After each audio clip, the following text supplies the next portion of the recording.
हाँ जी, chapter 1 chapter 2 हम लोगों ने देखा।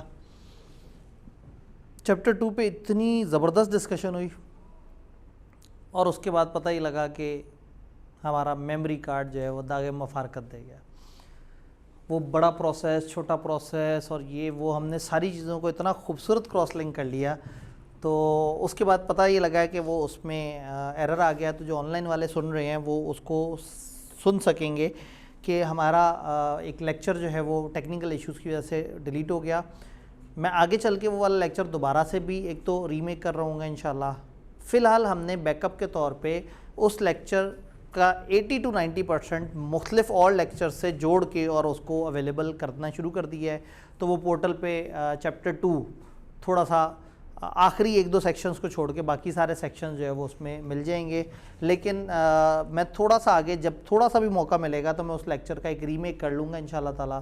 तो अगर कोई रिज़ल्ट के बाद कुछ लोग आए और उन्होंने कहा कि जी हमारा वो चैप्टर 2 की रिवीजन होनी है, तो उस वक्त हम उस लेक्चर को दोबारा कर लेंगे, चूँकि फ़ौरन ही अगले ही दिन उसको दोबारा से करना को मुनासिब नहीं लग रहा। और उस दिन हमने बड़ा थॉरली पढ़ा भी था, हमने समझा था। मुझे बताइए चैप्टर 2 से रिलेटेड कोई सवाल, कोई कन्फ्यूजन? हमने कंपनीज एक्ट के जो बेसिक्स वाले जो चैप्टर हैं 2, उनको हमने कवर कर लिया। चैप्टर 1 चैप्टर 2 में कोई कन्फ्यूजन? चैप्टर 1 चैप्टर 2 कोई कन्फ्यूजन? किसी भाई का कोई सवाल? All clear? कंपनीज एक्ट जो रेलेवेंट लॉ है, जो कि सबसे बड़ा लॉ है हमारे इस वक्त सिलेबस के अंदर, उसमें आईकैप को जो सबसे ज़्यादा एरियाज़ पसंद हैं वो 2 एरियाज़ हैं जो आईकैप को बहुत पसंद है। एक एरिया मीटिंग्स और एक एरिया डायरेक्टर्स।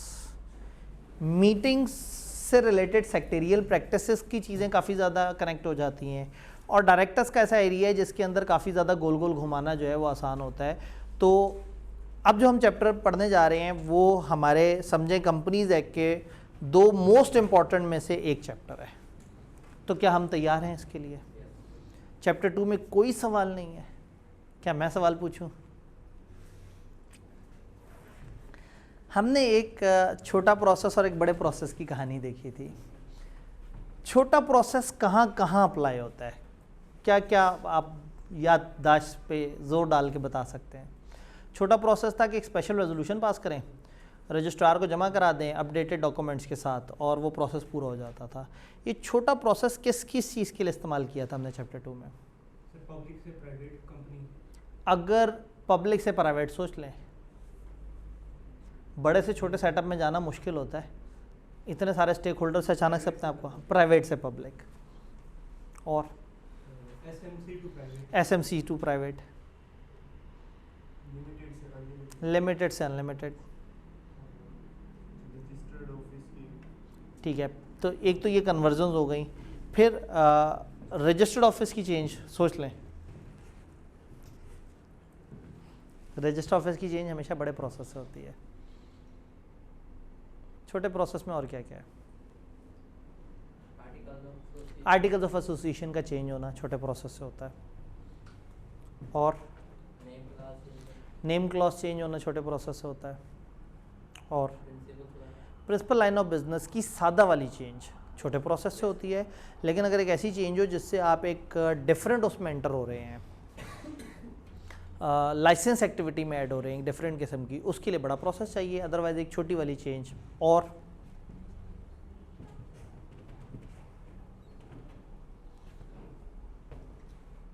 तो कितना मज़ा है कि मैं पेपर में अगर मैं एग्जामिनर बन जाऊँ तो मैं एक सवाल बनाऊँ, मैं कहूँ कि जी एक बड़ा मशहूर प्रोसेस जो फॉलो करती हैं कंपनियां, वो एक स्पेशल रेजोल्यूशन पास करती हैं और रजिस्ट्रार को अपडेटेड डॉक्यूमेंट जमा कराती हैं और वो चीज़ अप्रूव हो जाती है। तो कंपनी लॉ में से आप कंपनीज एक्ट के अंदर से वो तमाम चीज़ें आइडेंटिफाई करें जहाँ ये वाला छोटा प्रोसेस फॉलो होता है। तो बच्चों के लिए एक वो पजल बन जाएगा, वो ढूंढेंगे, ढूंढ के जवाब देंगे और उनका टाइम ज़ाया हो जाएगा और मेरा मकसद पूरा हो जाएगा। जैसा कि अपने एक पेपर में कहा कि 8 ऐसे तरीके बताएं अलग अलग लॉ से जिसमें शेयर ट्रांसफ़र की रिक्वेस्ट को रोका जा सकता है। 8 ऐसी रीजंस बताएं। अब बच्चे ढूंढते रहे 1 घंटे में उस सवाल का एक्यूरेट जवाब बन सकता है, लेकिन वो 10 नंबर का सवाल था, टाइम ज़ाया हो जाता है।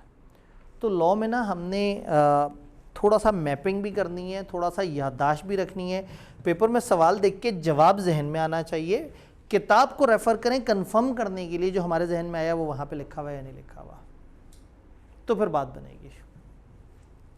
ठीक है जी, तो मैंने एक टेस्टर लगाया और रीज़नेबली आप लोगों को चीज़ें समझ आई हुई थी, और इस लेवल पे अगर ये एक्सपेक्ट करें कि फ़ौरन से चीज़ें याद हो जाएंगी तो ये भी थोड़ा सा जुल्म है। कहानी को शुरू करते हैं, मीटिंग्स एंड प्रोसीडिंग्स। एक बात जहन में रहे कि जो हम चैप्टर पढ़ने जा रहे हैं इसमें हम जिन मीटिंग्स का जिक्र करेंगे वो मेंबर्स की मीटिंग है। डायरेक्टर्स की मीटिंग जो है वो हमारे सिलेबस ने उसके ऊपर ज़्यादा लंबी चौड़ी बातचीत नहीं की है, उससे रिलेटेड मुश्किल से 1-2 सेक्शंस देखेंगे। मेंबर्स की मीटिंग बड़ी ज़रूरी है, ये डिफ़ाइन करना कि कब उनकी बड़ी मीटिंग्स होंगी, वो कैसे होंगी, वहाँ पे वोटिंग किस तरह से होगा, वहाँ ये काम किस तरह से होगा, वो काम किस तरह से होगा, ये सारी चीज़ें। तो इस चैप्टर का जो हमारा स्कोप है वो है मेंबर्स की मीटिंग। मेंबर्स की मीटिंग में 3 बड़ी मशहूर किस्म की मीटिंग्स हैं, उनको हम कहते हैं स्टैट्यूटरी मीटिंग, एजीएम और ईओजीएम। याद है कुछ बातें? हाँ जी, कोई तो साथ दे। इस टाइम पे आपके सेल ख़त्म हुए हुए होते हैं, सेल मेरे ख़त्म होने चाहिए। मेरी कितनी क्लासें हो गई हैं सुबह से? 3.5 घंटे, फिर 2 घंटे 5.5, 5.5 के बाद 2.5, 8.5 घंटे की मेरी क्लासेस अभी तक हो चुकी हैं।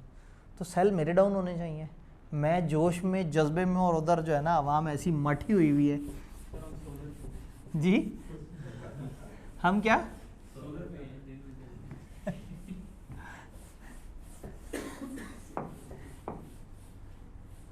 असल में आप ये कहेंगे कि सर हमने जो है ना, आपने बर्दाश्त किया बच्चों को, हमने बर्दाश्त किया इंटेलेक्चुअल्स को, हमने चार्टर्ड अकाउंटेंट्स को बर्दाश्त किया है, हमने जो है वो कंपनी के सियाने लोगों को बर्दाश्त किया है। ठीक है जी। 3 तरह की मीटिंग्स क्यों होती हैं, कब होती हैं? पहली बात ये कि कंपनी में अगर तो मीटिंग्स हो रही हो डायरेक्टर्स की तो वो 2 तरह की होती है। एक बोर्ड मीटिंग होती है जिसमें सारे बोर्ड ऑफ डायरेक्टर्स आते हैं, और एक कमेटी मीटिंग होती है जिसमें एक सिलेक्टेड कमेटी जिसको एक टास्क दिया हुआ होता है वो आते हैं। इसी तरह से जब मेंबर्स की मीटिंग होती है तो वो भी 2 तरह की होती है। एक को हम कहते हैं जनरल मीटिंग और एक को हम कहते हैं क्लास मीटिंग। जनरल मीटिंग का क्या मतलब है? सारे मेंबर्स को बुलाया जाए, और क्लास मीटिंग का मतलब है any specific class of members को बुलाया जाए और उनको वो किया जाए। अब लॉ क्या करता है? लॉ सेक्शंस को एक एक करके एक्सप्लेन करता है, और आईकैप क्या करता है? वो एक्सपेक्ट करता है कि आपका मैप बनाओ। तो मैं कोशिश करूंगा कि मैं मैप भी बनाऊं और फिर मैं आपको सेक्शंस पर उसको दिखा भी दूं। 3 तरह की मीटिंग: स्टैट्यूटरी मीटिंग,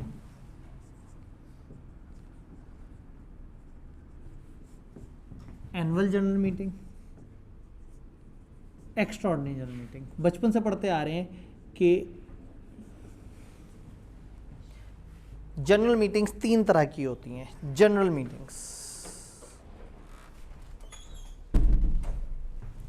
मीटिंग्स 3 तरह की हैं: स्टैट्यूटरी मीटिंग, एजीएम और ईओजीएम। अब हमने इनका तकाबली जायज़ा लेना है, हमने इसको देखना है कि इनमें क्या फ़र्क है, और जो बचपन से अंडरस्टैंडिंग बनी हुई है उसको इसके ऊपर लेके आएंगे, और देन मैं फिर आपको सेक्शंस को एक एक करके बता रहा हूँ। पहली बात ये कि अगर कोई मेरे से पूछे कि जी एक लाइन में बताओ तीनों का फ़र्क, तो मैं कहूँगा भाई ये है वेरी फर्स्ट मीटिंग, ये है एनुअल होने वाली मीटिंग, और ये है ऑन नीड बेसिस होने वाली मीटिंग। स्टैट्यूटरी मीटिंग कंपनी की वेरी फर्स्ट मीटिंग है, एजीएम सालाना होने वाली मीटिंग है, एनुअल जनरल मीटिंग, और ईओजीएम यानी एक्स्ट्रा ऑर्डिनरी जनरल मीटिंग, ये कौन सी मीटिंग है? जो ज़रूरत पड़ने पे हो रही है। डन। तीनों के ऑडियंस कौन है? Applicable on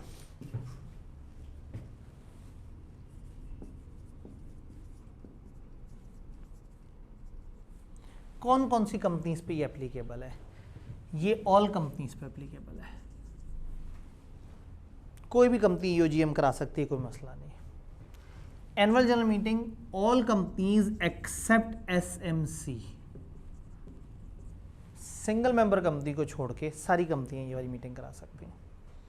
single member company क्यों नहीं कराएगी? वो जो सालाना मीटिंग है जिसमें सारे मेंबर्स को बुला के बताना है कि पूरे साल क्या हुआ, तो वो तो है ही अकेला गरीब, उसने क्या कर लेना इस मीटिंग से। स्टैट्यूटरी मीटिंग कौन करता है? पब्लिक कंपनीज और guarantee limited company having share capital.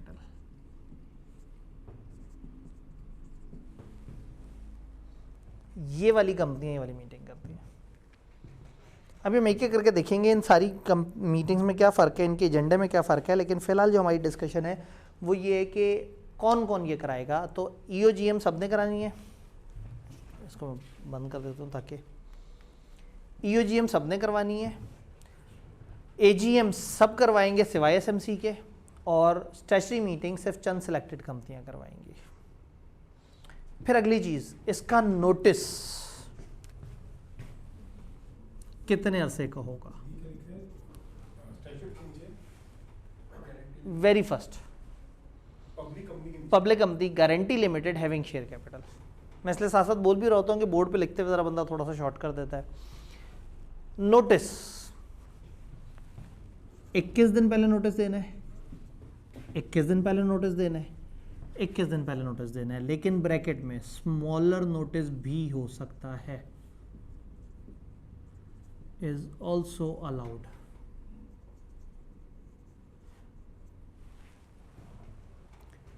Statutory meeting से कम 21 दिन पहले आपने नोटिस भेजना है कि भाई ये काम होने जा रहा है। AGM से कम 21 दिन पहले आपने नोटिस भेजना है कि हम AGM करने लगे हैं, लेकिन EOGM से 21 दिन पहले नोटिस तो भेजना है। लॉ ने ये कहा है कि अगर एक छोटी कंपनी है और सारे मेंबर्स अगर एग्री करते हैं, छोटी कंपनी 8-10 मेंबर्स की फॉर एग्जांपल कंपनी है, और अगर सारे मेंबर्स एग्री करते हैं कि 21 दिन की क्या ज़रूरत है, 4 दिन बाद कर लेते हैं मीटिंग। तो 21 दिन की रिक्वायरमेंट है क्या? क्यों 21 दिन पहले कहते हैं कि नोटिस दो? क्या वजह है 21 दिन पहले क्यों नोटिस कहा जाता है कि जी 21 दिन पहले नोटिस दे दें? क्योंकि लोगों ने अपनी ड्यू डिलिजेंस अगर करनी हो कि ये हमारा है कोई केस, तो उन्हें पहले से सारी लोगों के पास पहले से इंफॉर्मेशन हो, अगर वो चीज़ों को देखना चाहें, इन्वेस्टिगेट करना चाहें। 21 दिन पहले लोगों को बताने का मकसद ये है कि लोग टाइम निकाल के आएँ। यानी अगर मैं आज बता दूं कि परसों मीटिंग है, तो लोग कहें यार मुझे अब इतना लेट बताया, मैं कैसे पहुंचूंगा, मेरा तो उस दिन ये कमिटमेंट है वो कमिटमेंट है। तो कम से कम 3 हफ्ते पहले लोगों को पता हो ताकि उस दिन लोग पहुंचें। लोगों की अटेंडेंस को इंश्योर करने के लिए हम एक अच्छा सफिशिएंट टाइम देते हैं, ताकि कम से कम लोगों को अच्छा टाइम पहले पता लग जाए और वो इरादा बना के तसल्ली से आए। अब एक कंपनी के हैं ही 7 मेंबर्स और सातों एक दिन खाने पर इकट्ठे हैं और बैठ के सोच रहे हैं कि यार कंपनी का नाम चेंज करते हैं या फलाना काम करते हैं, तो पता लगा ओहो नहीं हो EOGM बुलानी पड़ेगी, उसके लिए तो 21 दिन पहले नोटिस देना पड़ेगा। भाई क्यों 21 दिन पहले नोटिस देना पड़ेगा? जब यही 7 लोग हैं और 7 के 7 एग्री कर रहे हैं, तो बेशक 5 मिनट बाद मीटिंग कर ले। तो EOGM is the only meeting जिसका नोटिस शॉर्ट हो सकता है। AGM और स्टैट्यूटरी मीटिंग ज़रा ऑफिशियल मीटिंग्स हैं ज़रा ज़्यादा, इसका नोटिस शॉर्ट नहीं होगा, इसका 21 दिन का ही नोटिस होगा। डन। अगला मामला टाइमलाइन, या इसको यूं कर लेते हैं कॉल्ड बाय। ये मीटिंग कौन बुला रहा है? ये मीटिंग डायरेक्टर्स बुलाएंगे हमेशा, ये मीटिंग डायरेक्टर्स बुलाएंगे हमेशा। ये मीटिंग डायरेक्टर्स तो बुलाएंगे, लेकिन उसके अलावा एक और ग्रुप भी है जो रिक्वेस्ट कर सकता है, उसको हम कहते हैं रिक्विजिशनिस्ट। ये रिक्वेस्ट कर सकते हैं। रिक्विजिशनिस्ट एक ग्रुप है जो रिक्वेस्ट कर सकता है कि जी काइंडली ये मीटिंग करवाइए। ये कौन लोग हैं? ये वो लोग हैं जिनके पास कम से कम 10% वोटिंग पावर है। अगर एक कंपनी के 4-5 लोग इकट्ठे हो जाते हैं, उनके पास 10% वोटिंग पावर है, तो लॉ ने उनको इख्तियार दिया है कि वो डायरेक्टर्स को रिक्वेस्ट करें, भाई ये हमारी रिक्विजिशन है, ये हम रेजोल्यूशन पास करना चाह रहे हैं, काइंडली आप एक मीटिंग कर दें। तो ये मीटिंग हमेशा बड़े बुलाएंगे डायरेक्टर्स, ये मीटिंग हमेशा बड़े बुलाएंगे। ये मीटिंग बड़े बुलाएंगे या छोटे, इनको रिक्वेस्ट कर सकते हैं कि आप बुलाएं, बाकी जगह कोई रिक्वेस्ट नहीं है, वो उनकी मर्जी बड़ों की। ये वाली मीटिंग रिक्विजिशनिस्ट की फरमाइश पे भी हो सकती है। रिक्विजिशनिस्ट अपनी एक रिक्विजिशन देंगे, उसके साथ एक रेजोल्यूशन देंगे कि ये रेजोल्यूशन है जो मीटिंग में पास करना चाह रहे हैं, हमारी ख्वाहिश है इस मुद्दे पे मीटिंग हो। अगर डायरेक्टर्स को उनका मुद्दा सही लगेगा तो वो मीटिंग बुला लेंगे, और अगर डायरेक्टर्स इनको लिफ्ट नहीं कराते और 21 दिन गुजर जाते हैं और डायरेक्टर ने कोई एक्शन नहीं लिया, दे आर अलाउड कि ये मीटिंग खुद कर सकते हैं। और फिर ये मीटिंग का खर्चा डायरेक्टर्स के ज़िम्मे पड़ेगा, कंपनी देगी शुरू में, और उसके बाद वो डायरेक्टर्स जिन्होंने इनकार किया था इनकी मीटिंग कराने को, उनके ज़िम्मे पड़ेगा। रिक्वेस्ट करने की ज़रूरत ही क्या है? इनको रिक्वेस्ट करने की क्या ज़रूरत थी, क्योंकि इनके पास मेंबर्स की लिस्ट नहीं है, इनके पास और बहुत सारी चीज़ें नहीं हैं, इनके पास एडमिनिस्ट्रेटिव पावर्स नहीं है, डायरेक्टर्स के पास सारी पावर्स हैं, कंपनी सेक्रेटरी डायरेक्टर्स के ताबे है वो सारे। तो ये कंपनी को रिक्वेस्ट करें कि काइंडली आप ये करवा लें, और जब उन्हें नज़र आए कि नहीं मान रहे तो फिर ये खुद कर सकते हैं। लेकिन पहली कोशिश क्या है कि इज़्ज़त एहतराम से बड़ों को कह दिया जाए भाई करा दो मीटिंग, और अगर वो करा दें तो कोई मसला नहीं। तो अब तीनों में फ़र्क आ गया कि ये 2 ऑफिशियल मीटिंग्स है, हमेशा बड़े बुलाएंगे, ये वाली मीटिंग छोटों के कहने पे भी हो सकती है, अगर छोटे कम से कम 10% वोटिंग पावर रखते हो। इन लोगों को रिक्विजिशनिस्ट कहा जाता है। डन। किस टाइम पे होंगी ये तीनों मीटिंग्स?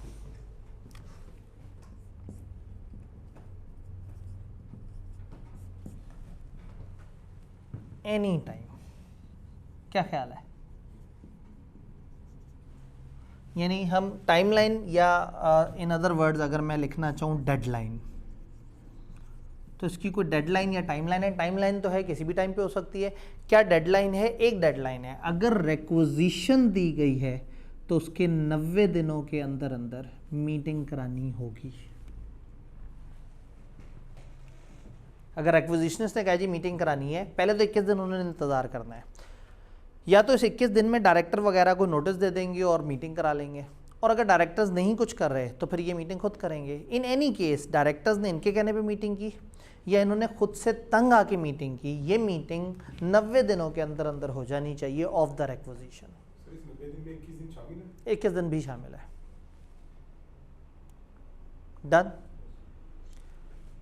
एजीएम की टाइमलाइन बचपन से पढ़ते आ रहे हैं, मैं नहीं बताऊंगा, मैं आप लोगों से पूछूंगा। पहली एजीएम कितने अरसे में होती है?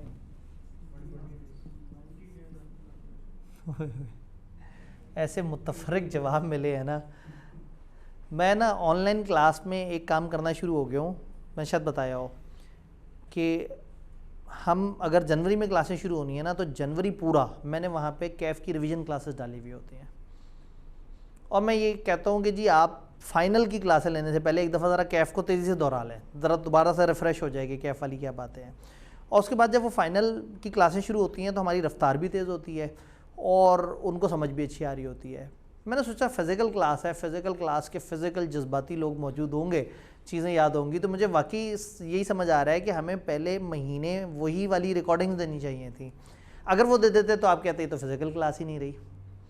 तो इसलिए हमने इसको शुरू तो कर दिया, लेकिन मैं बड़ा इस वक्त मायूस सा फील कर रहा हूँ। पहली एजीएम की टाइमलाइन आप लोगों ने मुझे बतानी है। एक ने कहा 90 दिन, एक ने 180 दिन कहा, एक ने 120 भी कह दिया। फर्स्ट एजीएम की बात हो रही है। एक ने 18 महीने भी कह दिया।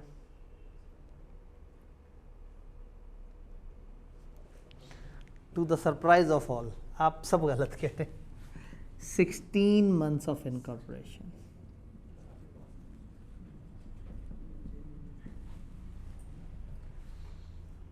अब पता लगा ओपन बुक बहुत बड़ी ब्लेसिंग है। इतनी जल्दी आपको चीज़ें भूल गई हैं, तो इतना बड़ा सिलेबस कहाँ रटा जाना था। तो शुक्र है किताब खोली जा सकती है। फर्स्ट मीटिंग, फर्स्ट एजीएम 16 महीने के अंदर होती है, जिसमें आपने पहले पहले अकाउंट सामने रखने होते हैं। ये 16 महीने की गिनती वैसे ही है जो आपके जहन में 120 दिन आ रहा था, साल प्लस 120 दिन। 120 दिन अप्रॉक्सीमेटली 4 महीने बन गए। तो इन्होंने क्या किया है, इन्होंने कहा भाई पहली दफ़ा जब कंपनी बनेगी, कंपनी कौन सी, हमेशा 1 जुलाई को बना करेगी। हो सकता है सितंबर में बन जाए, हो सकता है नवंबर में बन जाए, हो सकता है जनवरी फरवरी में बन जाए। जब भी कंपनी बने, कंपनी को पहली दफ़ा इन्होंने खुला डुल्ला टाइम दे दिया, भाई 16 महीने के अंदर अंदर अपनी पहली एजीएम करा के पहले अकाउंट्स उसमें पेश कर दो, उसके बाद एक सालाना साइकिल पे शिफ्ट हो जाओ। सब्सिक्वेंटली क्या होगा, subsequently every calendar year meeting होगी, एवरी कैलेंडर ईयर। और कैलेंडर ईयर में एक दूसरी डेडलाइन है कि जो आपका ईयर एंड है उसके 120 दिनों के अंदर अंदर। पहली एजीएम अगर हो गई 2021 को, तो अब 2022, 23, 24 हर सन एक एजीएम होनी चाहिए। और वो एजीएम उस पूरे साल, उस 12 महीने में कब होनी चाहिए, जो आपका फाइनेंशियल ईयर एंड है उसके 120 दिनों के अंदर हो जानी चाहिए। अगर आप नहीं करा पा रहे, आपको कोई दिक्कत है, कोई प्रॉब्लम है, आप लिस्टेड कंपनियाँ SCCP को अप्लाई कर सकती हैं, बाकी कंपनियाँ रजिस्ट्रार को अप्लाई करके इसमें 30 डेज तक की एक्सटेंशन भी ले सकते हैं। तो AGM की क्या टाइमलाइन है? पहली AGM 16 महीने में होनी चाहिए और सब्सिक्वेंट 120 डेज में होनी चाहिए। और अगर 120 डेज गुजारते गुजारते कैलेंडर ईयर एक कोई खाली गुजर गया बगैर AGM के, तो फिर 31 दिसंबर डेडलाइन बन जाएगी। मेरा बड़ा दिल करता है इस पर सिनेरियो बनाने का, बस मैं एग्जामिनर नहीं बनता। वैसे वाकई लॉ में बच्चे थोड़े से रह गए, तो बच्चों को पढ़ा के इतना नहीं मिलना है, इससे बेहतर बंदा एग्जामिनर बन जाए। उनको अप्लाई कर देते हैं कि भाई मैं एग्जामिनर बनने के लिए आ रहा हूँ, मेरे पास जो है ना वो 17-18 साल तजर्बा मौजूद है, तो वो जो है मैं क्वालिफाई करता हूँ इसके लिए, तो एग्जामिनर बन जाते हैं। फिर मज़े मज़े के सवाल बना के बच्चों की बद्दुआएं जो है ना वो समेटा करें। ठीक हो गया जी। फर्स्ट AGM 16 महीने के अंदर और सब्सिक्वेंट हर कैलेंडर ईयर में होगी और 120 दिनों ऑफ फाइनेंशियल ईयर एंड के अंदर होगी। एक जी फाइनेंशियल ईयर खत्म होने के बाद देखिए असल में AGM में होना क्या है, AGM में आपने मेंबर्स के सामने सालाना अकाउंट्स रखने हैं। सालाना अकाउंट्स क्लोज होते हैं आपके फाइनेंशियल ईयर पे। अब फाइनेंशियल ईयर पे क्लोज होते साथ ही उस दिन अवेलेबल नहीं होते, अभी उनमें कुछ एडजस्टमेंटें वगैरह होती हैं, कुछ और काम, फिर एक ऑडिटर भाई साहब आ जाते हैं, उन्होंने अपने ऑडिट करने होते हैं। तो लॉ ने कहा है कि भाई आपके पास 120 दिन का टाइम है, ये सारी मस्तियाँ वगैरह कर के आपने AGM करा लेनी है। अच्छा AGM के लिए 21 दिन का नोटिस भी देना है, तो 120वां दिन तो मैक्सिमम डेडलाइन है AGM कराने की। उस अगर आप 120वें दिन पे भी सोच रहे हैं तो 21 दिन पहले AGM वो नोटिस भी तो देना है। तो टेक्निकली उन्होंने आपको 3.25 महीने का टाइम दिया अपने अकाउंट्स को फाइनल करके अपने ऑडिट के प्रोसेस को कंप्लीट करने का। अगर आपका बहुत जल्दी कंप्लीट हो जाए आप बेशक 92वें दिन पे कर दें, 90वें दिन पे कर दें। तो AGM हर साल करनी है, हर कैलेंडर ईयर करनी है और अपने फाइनेंशियल ईयर एंड, मैं इधर फाइनेंशियल ईयर एंड लिख देता हूँ, फाइनेंशियल ईयर एंड के 120 दिनों के अंदर अंदर करना है। क्लियर? स्टैच्यूटरी मीटिंग, ये कौन सी मीटिंग है? वेरी फर्स्ट मीटिंग है, जिंदगी में एक दफ़ा होगी, दोबारा ये वाली मीटिंग नहीं होनी। तो अगर एक कंपनी एक मीटिंग जिंदगी में पहली दफ़ा हो रही है तो उसकी क्या टाइमलाइन है? वो कहते हैं earlier of 9 months of incorporation या 180 days of commencement of business.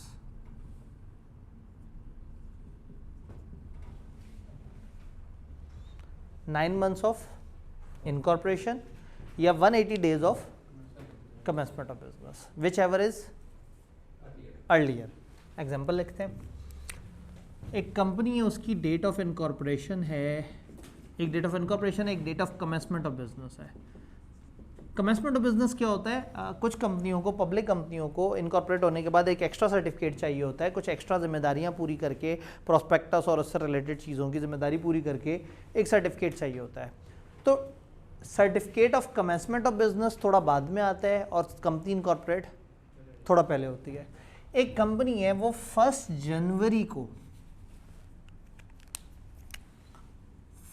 जनवरी को पैदा हुई और उसको certificate of commencement of business मिला 1 मई को। तो मुझे ये बताना है आपने कि what is the deadline for statutory meeting? 30th September। Date of incorporation और date of commencement business, commencement of business में 180 दिन ऐड करने हैं और डेट ऑफ इनकॉर्पोरेशन में 9 महीने ऐड करने। तो सेम ही है। सोच लें, बहुत बड़ा दावा कर रहे हैं आप, ऐसा ना करें।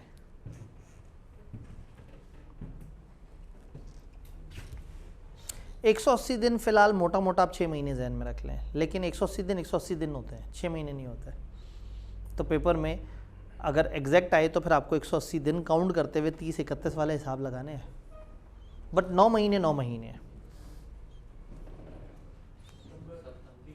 नहीं जी, इसमें 9 मंथ्स ऐड करते हैं। हम जनवरी की 1 तारीख को हैं, फरवरी, 1 फरवरी को 1 महीना होगा, मार्च, अप्रैल, मई, जून, जुलाई, अगस्त, सितंबर और अक्टूबर की है कम। फिर 9 महीने पूरे हो रहे हैं। साल में कितने महीने होते हैं? 12। अक्टूबर नवंबर दिसंबर चला जाए, हम जनवरी के स्टार्ट में हैं, तो जनवरी के स्टार्ट से सितंबर पूरा क्लोज होने के बाद अक्टूबर का जब स्टार्ट शुरू होगा तो 9 महीने पूरे होंगे। जब महीने हैं ना तो फिर आपने सेम डेट को रेजोनेट करना है। 1 Jan plus 9 month is equal to 1 October. बात समझ रहे? और जहां दिन आए वहां 180 दिन ऐड करने हैं। मई 31 दिन का होता है, जून 30 दिन का होता है, जुलाई फिर 31 का होता है, और अगस्त फिर 31 का होता है, सितंबर 30 का होता है। तो चाहे कैलकुलेटर पे करना पड़ जाए, चाहे हाथ पे करना पड़ जाए, लेकिन मोटा मोटा अगर मैं देखूँ ना तो डेट ऑफ इनकॉर्पोरेशन से 9 महीने और कमेंसमेंट ऑफ बिजनेस से 6 महीने, तो टेक्निकली 3 महीने का डिफरेंस। अगर ये कमेंसमेंट ऑफ बिजनेस 1 जनवरी के आसपास होती तो इसके 6 महीने पहले पूरे हो जाते हैं। ये 4 महीने बाद है, तो 4 महीने बाद में जब 6 महीने ऐड करेंगे तो 10 महीने हो जाएंगे, और इसमें 9 महीने ऐड करेंगे तो इन दोनों में से पहले डेट कौन सी आएगी? वो वाली। कमेंसमेंट ऑफ बिजनेस में 6 महीने ऐड करने हैं, टू बी ऑनेस्ट 6 महीने नहीं, 180 दिन। कंपनीज एक्ट 180 दिन तक दिन काउंट करता है, और 180 दिन से ऊपर महीने या साल काउंट करता है। वो ये नहीं कहेंगे कि 1 महीने की एक्सटेंशन मिल सकती है आपको, वो कहेंगे 30 डेज़ की एक्सटेंशन मिल सकती है। वो ये नहीं कहेंगे कि 4 महीने में एजीएम होनी चाहिए, वो कहेंगे 120 दिनों में एजीएम होनी चाहिए। तो कंपनीज एक्ट में याद रखना है 6 महीने तक का टाइम डेज़ में बताते हैं ये, और डेज़ 30 से मल्टीप्लाई करके बताते हैं। ये 5 महीने को 150 दिन कहेंगे, 4 महीने को 120 दिन कहेंगे। और जब आपने एक्चुअल सिनेरियो में गिनना है ना तो बाकायदा आपने दिन गिनने हैं। जब मैंने 9 मंथ कहा तो आपने 1 जनवरी को पकड़ के 9 महीने आगे ले गए और आपने उस महीने की 1 तारीख कह दिया। बट 180 दिन में ऐसा नहीं होगा। 180 दिन में आप यहाँ गिनेंगे कि 30 दिन पहले मई के इजाफी यकम में तुम खड़े, अगले 30 दिन, फिर जून के 30 दिन 60 हो गए, फिर जुलाई के 31, फिर अगस्त के 31, तो हम पहुँच गए 122 पे, फिर सितंबर के 30 तो हम 152 पे पहुँच गए, और फिर उसके बाद देखेंगे कि हमारे पास कितने दिन हैं, तो हम कौन से वाले मंथ की कौन सी तारीख, मई का दिन इंक्लूड होगा, अगले दिन से गिनती शुरू होगी हमेशा। एक मई का दिन जगह मई नहीं इंक्लूड होगा, आप हमेशा नेक्स्ट डे से काउंटिंग करते हैं। बीच में कोई वीकेंड आए, पब्लिक हॉलीडे आए, आप सबको काउंट करते चले जाते हैं, आपने बस कंसेक्टिव काउंट करना होता है। डन? एग्जाम्पल चेंज करके देखते हैं। डेट ऑफ इनकॉर्पोरेशन 1 जनवरी ही रखते हैं इस दफ़ा, और date of commencement of business 1 Feb कर देते हैं। अब बताएं,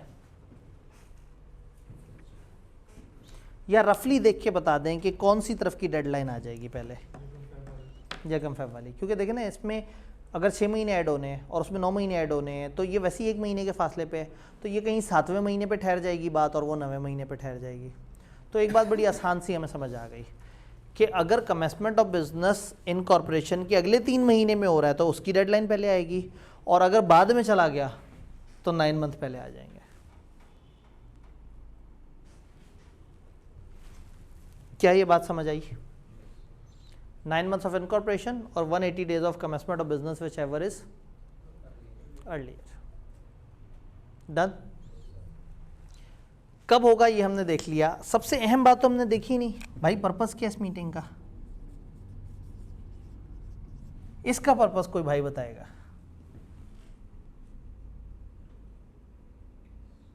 ईओजीएम का कोई इमरजेंसी सिनेरियो जो जिसका फौरन हमने फैसला करना कोई भी, से कोई आ गई बात कुछ एनी, कोई डिफाइंड एजेंडा नहीं, एनी, कुछ भी हो सकता है।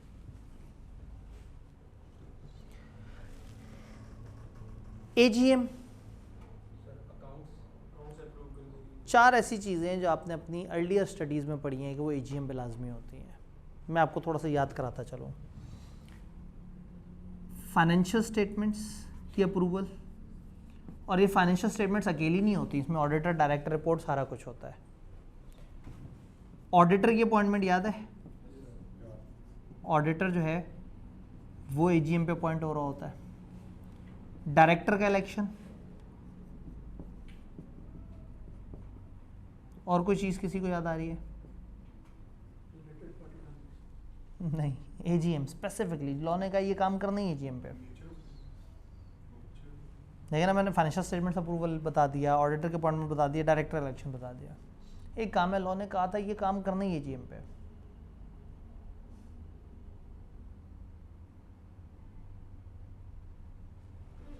ऑनलाइन वाला आप भी बता दें, वो लोग भी खामोश हैं।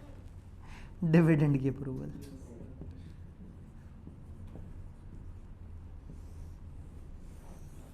ऑर्डिनरी बिजनेस,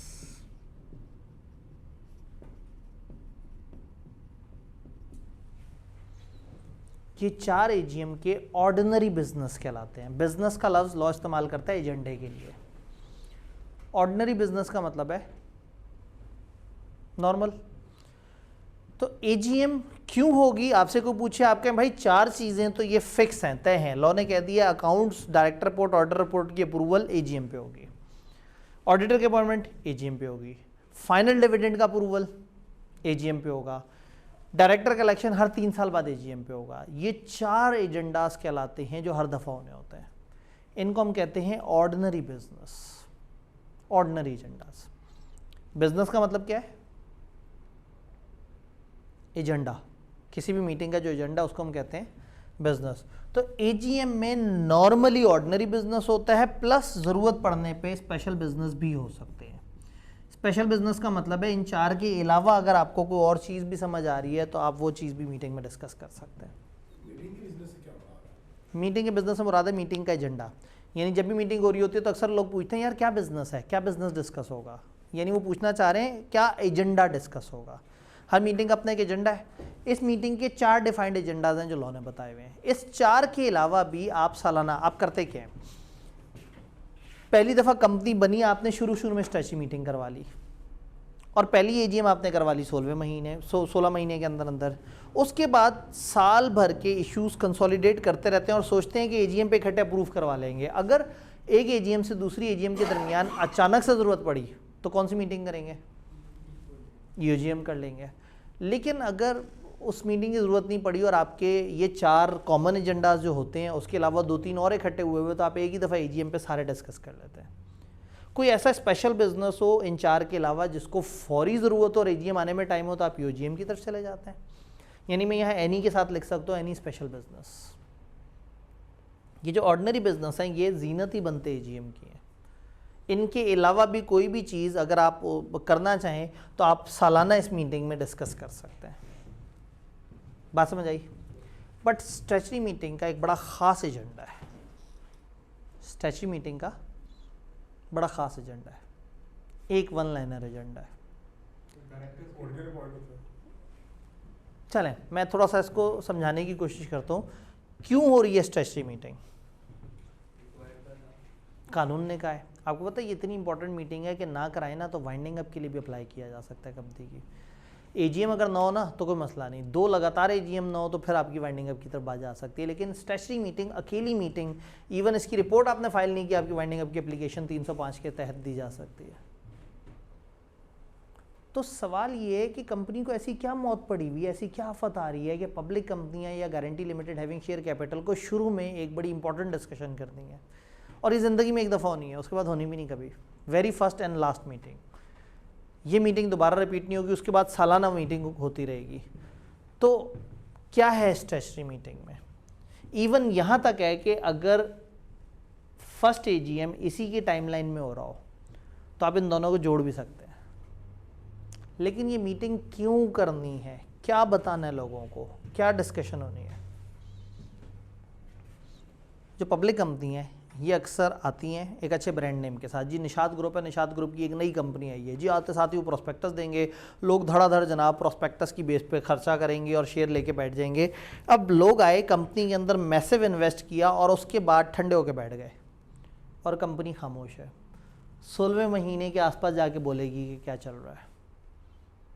अब हमने कंपनी के आते साथ ही उसमें धड़ाधड़ इन्वेस्टमेंट कर दिया है, करोड़ों रुपया कंपनी के पास है, कर क्या रही है कंपनी अभी, हमारे पैसे का क्या बना, प्रोजेक्ट शुरू हुआ या नहीं हुआ, शेयर्स पूरे आए थे या नहीं आए थे, मिनिमम सब्सक्रिप्शन आई थी या नहीं आई थी, कोई अंडर राइटर तो नहीं था। ये सारी चीज़ों का जवाब देने के लिए कंपनी मेंबर्स को बुलाती है 6 से 9 महीने के दरमियान। आप अगर गौर से देखें तो तकरीबन मैक्सिमम डेडलाइन है इसकी 9 महीने, इससे आगे तो जाएगी नहीं।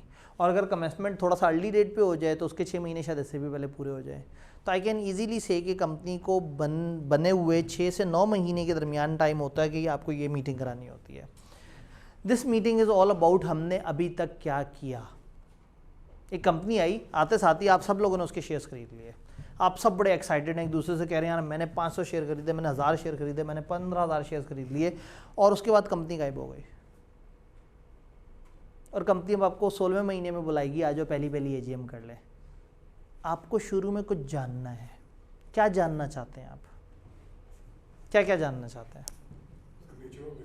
कंपनी अभी किस तरह के बिजनेस कर रही है, इस वक्त ऑडिटर कौन है, कंपनी के डायरेक्टर्स वगैरह कौन कौन अपॉइंट हुए हैं, कंपनी के मेजर ऑफिसर्स कौन कौन अपॉइंट हुए हैं, क्या जानना चाहेंगे आप?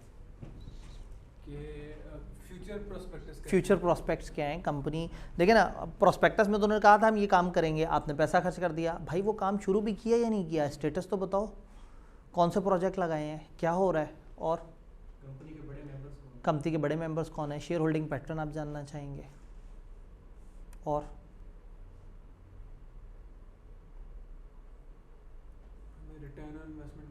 रिटर्न ऑन इन्वेस्टमेंट कितनी जल्दी मिल सकती है, कंपनी के क्या अरेंजमेंट लग रहा है, कंपनी को कितने पैसे आए, कंपनी ने 10 करोड़ रेस किया था, क्या पूरा का पूरा आ गया, और आया तो क्या सबके अगेंस्ट शेयर इशू हो गए, किसी अंडरराइटर से बात तो नहीं करनी पड़ी थी। ये कौन होता है अंडरराइटर?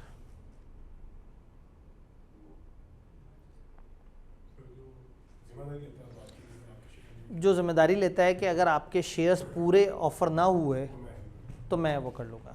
यानी कंपनी कहती है हमें 10 करोड़ चाहिए, आवाम की तरफ से एप्लीकेशन आ जाती है 8.5 करोड़ की, अब 1.5 करोड़ चाहिए तो था, तो कंपनी वाले किसी बैंक से रब्ता करते हैं और उसको कहते हैं भाई आप हमें अंडरराइटिंग सर्विसेज दोगे, बैंक कहता है हाँ ठीक है मैं सर्विसेज दे दूँगा। तो बैंक को आप क्या करते हैं, आप बैंक को कहते हैं कि जी हमारा अगर लोगों की तरफ से सब्सक्रिप्शन कम आई तो गैप आपको भरना होगा।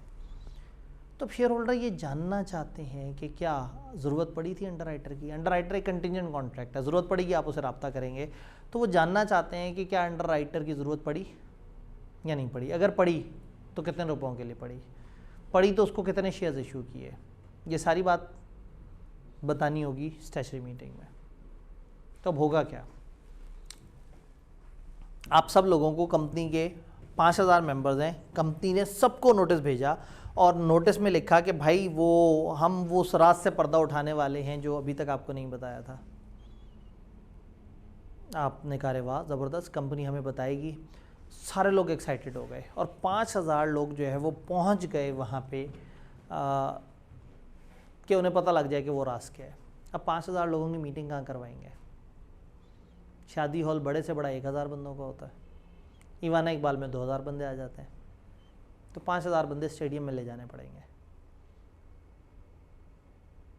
और स्टेडियम में ले जाके उनके साथ मीटिंग करेंगे। अच्छा मीटिंग क्या होगी, सारे लोग बैठे होंगे स्टेडियम में, डायरेक्टर या कंपनी सेक्रेटरी या चेयरमैन तकरीर करेगा, वो कहेगा जी हम लोगों ने सबसे पहले ऐसा किया, फिर हमने ऐसा किया, फिर हमने ऐसा किया, फिर हमारा वो बड़ा प्रोजेक्ट था, फिर हमने उसके ऊपर ये वाला काम किया, फिर हम शेयर इशू करने गए, फिर उसमें ये हुआ। 4 घंटे तक वो बताता रहेगा कि हमने क्या कराए नुमाया सर अंजाम दिए, और उसके बाद बड़े फ़ख्र से सबकी तरफ देख के कहेगा एनी क्वेश्चंस। तो एक आवाज़ आएगी सर जी खाना कदों खुलना है, ठीक है, मतलब वो आवाज़ार बैठे हुए हैं। तो ये 2 प्रॉब्लम्स मैंने आपसे डिस्कस की है। एक तो जब आप मेंबर्स को कहेंगे कि आ जाओ तो सारे आ जाएंगे और आप किसी को मना भी नहीं कर सकते, और दूसरा आप उनके सामने जब सारे स्टैट्स रख रहे हैं तो स्टैट्स रखने में काफ़ी टाइम लग रहा है और वो मीटिंग का डेकोरम ही आउट हो जाता है। क्या करें? एक रिपोर्ट बनाकर उनके साथ शेयर करते हैं, एक रिपोर्ट बनाएं, उस रिपोर्ट में ये सारी बातें अंग्रेज़ी में लिख दें और ये रिपोर्ट उनको नोटिस के साथ भेज दें। जो ये वाला नोटिस है ना, इसमें 21 दिन पहले आपने इसमें स्टैच्यूटरी रिपोर्ट ऐड कर देनी है, इसमें सब कुछ लिख देना है, और इसका एजेंडा में पता है क्या लिख देना है, to discuss and approve statutory report. इस मीटिंग का एक 1 लाइनर एजेंडा है, हम सिर्फ स्टैच्यूटरी रिपोर्ट पर डिस्कशन करेंगे। 5000 मेंबर्स को घर बैठे बैठे हमने रिपोर्ट पहुंचा दी और 21 दिन पहले पहुंचा दी, उनसे कहा पढ़ो इसे, ये किया हमने अभी तक। एजीएम और ईओ दूसरी में हम एजेंडा नहीं लिखेंगे साहब?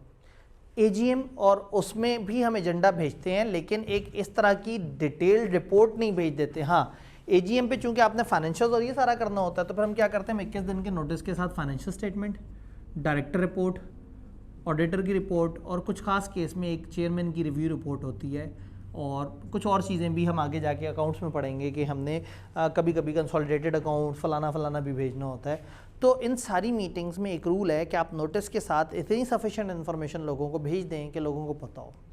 जो ऑर्डिनरी बिजनेस है नहीं तो सबको पता होता है क्या है। जब भी कोई स्पेशल बिजनेस हो ना, आप उस स्पेशल बिजनेस की सारी डिटेल नोटिस के साथ अटैच करके भेजें, ताकि घर बैठे मेंबर्स को पता हो कि क्या है। डन। अब इस मीटिंग का एक एजेंडा है, to discuss and approve statutory report. तो क्या मेंबर्स कुछ और बातें कर ही नहीं सकते? कर सकते हैं, लेकिन अप्रूवल नहीं हो सकती। यानी मेंबर्स अगर बैठ के कहें कि अरे वाह इतना पैसा है, क्यों ना एक बिल्डिंग खरीद लें, वो कहे अच्छा हाँ बड़ा अच्छा पॉइंट है, नेक्स्ट मीटिंग में से सामने रखेंगे। क्योंकि आज तो एक ही एजेंडा था, वो क्या था, discuss and approve statutory report. Law के अल्फाज हैं, वो कहते हैं members are at liberty to discuss anything, और मैं इसका हमेशा तर्जुमा करता हूँ कि मेंबर्स लिबर्टी मार्केट में इकट्ठे हुए हैं कुछ भी डिस्कस करने के लिए। या इसका कोई और तर्जुमा बनता है, members are at liberty to discuss anything. आज़ादी, मेंबर्स को ये आज़ादी है कि वो जो मर्जी डिस्कस करें, but no decision can be approve for which notice was not given. ऐसा कुछ अप्रूव नहीं होगा जिसका, ये एक यूनिवर्सल रूल ध्यान में रखना है। अगर नोटिस में लिखा है ना कि 6 एजेंडेज हैं, और वहाँ पे लोग इकट्ठे होकर कहें यार टाइम तो जल्दी गुजर गया, काम करते हैं, एक 7वां एजेंडा मेरे जहन में, इसके ऊपर डिस्कशन कर लेते हैं, फ़ौरन से लोगों से अप्रूव कर लें।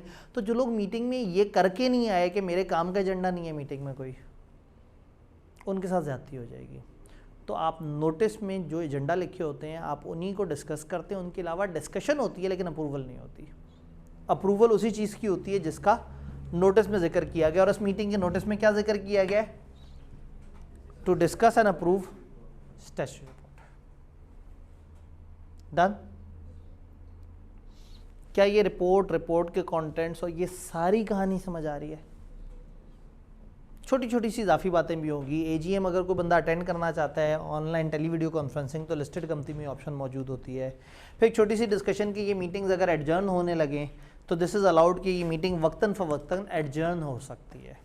और एडजर्न मीटिंग में होने वाला भी जो डिसीजन है वो उतना ही कानूनी तौर पे वैलिड माना जाएगा जैसे ओरिजिनल मीटिंग है। हो जाए खतरों से टक्कर। अंग्रेजी देखते हैं। Every public company having share capital and every private company that was converted into public within 1 year of incorporation must hold statutory meeting. Her public company जिसमें शेयर कैपिटल है, अब उसमें गारंटी लिमिटेड भी अगर हैविंग शेयर कैपिटल और public company है तो वो भी, और जो लिमिटेड बाय शेयर है वो तो है ही है। एक इजाफी चीज़ उन्होंने बता दी कि अगर एक प्राइवेट कंपनी भी कन्वर्ट हो गई पब्लिक में, तो इसका मतलब है कि हमारे मैप में एक छोटी सी चीज़ रह गई थी कि public company guarantee limited having share capital and private company जो कि कन्वर्ट हो गई into public within 1 year, within 1 year of incorporation। पढ़ा तो नहीं जा रहा लेकिन मैंने सिंबॉलिकली लिख दिया है।